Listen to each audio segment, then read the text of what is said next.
So the best of the best of the best. This is the top 10 secondary weapons in Warframe right now. Or is it top 10? Someone's going to have to keep count. In fact, it's probably not even the best. You tell me. I know most of you will anyway in the comment section.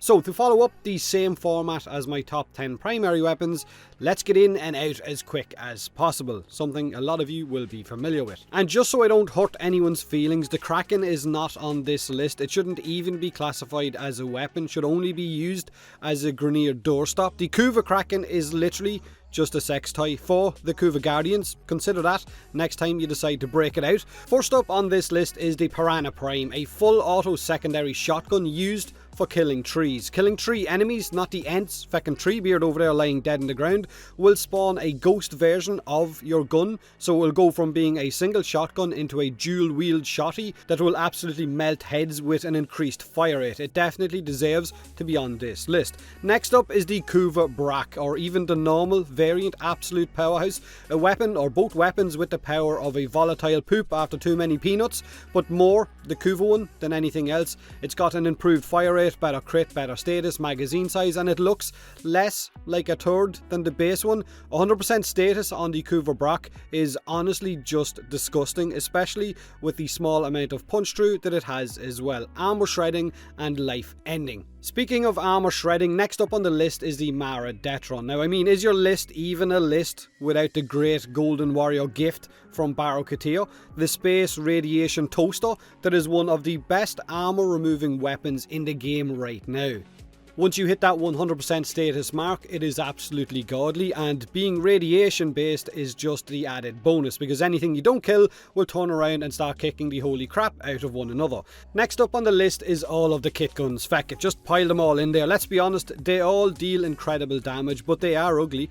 Crit based Tombfinger is probably the strongest out of all 4 kit guns, except you need to not have a potato aim because it is projectile based. The Catchmoon is a mini plasma shotgun that even after its range nerf, it still melts anything up close. The crit based Rattle Goat is a fast firing radiation death machine, and the Gaze is completely slept on. Giggity. Honestly, a kit gun that goes pretty much unnoticed, but it is insanely strong. So all 4 kit guns. Okay, next up is the Gaara Prime. Slash based, status based, decent crit stats, can reach 100% status, somewhat decent Riven disposition, and it has an incredible accuracy of 33.3. You fucking hate to see it. Stop with the 3 trees. Next up on the list is the Pox. Load of bollocks. Yes indeed. Big infested ones, sacks of pus and gas that explode on impact and shred armor in the blink of an eye. Who knew that lobbing nuts would be so effective? Highest status chance of all secondary weapons in the game, and unique as heck. So you can bust 4 nuts before you need to go again. Next up is the Euphona Prime. Is it a pistol? Is it a shotgun? That's entirely up to you. It can be both depending on the fire mode that you choose. It's either a slash based shotgun or an impact based pistol. Crit built or status built, you choose again. Either way, it's going to end lives. To have a head or not to have a head, that's basically the enemy's choice. Next up is the Atmos, a weapon that needs no real description, but I'm going to give one anyway. A Mega Man cannon that can link a beam of heated plasma in between enemies and melt them all in one go. Mastery rank 5, so you can get this pretty early on if you can get your hands on that Argon.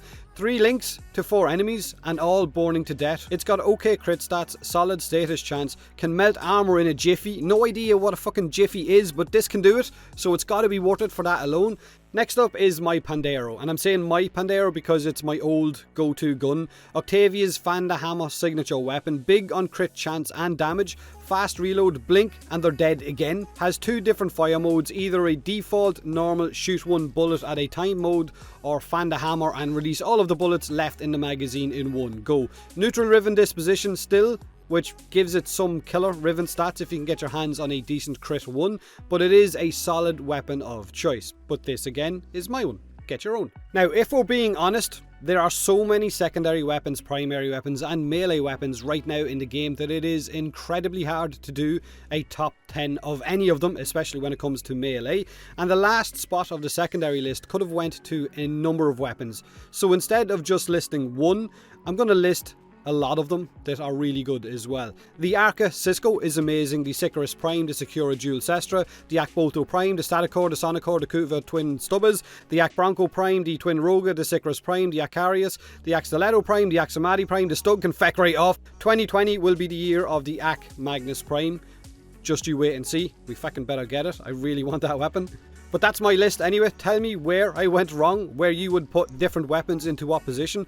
It isn't in order. This list is not in order. Should have said that at the start. Do me a huge favour and hit that like button if you enjoyed the video, or don't if you didn't. Subscribe for more Warframe, and as always, thanks very much for watching.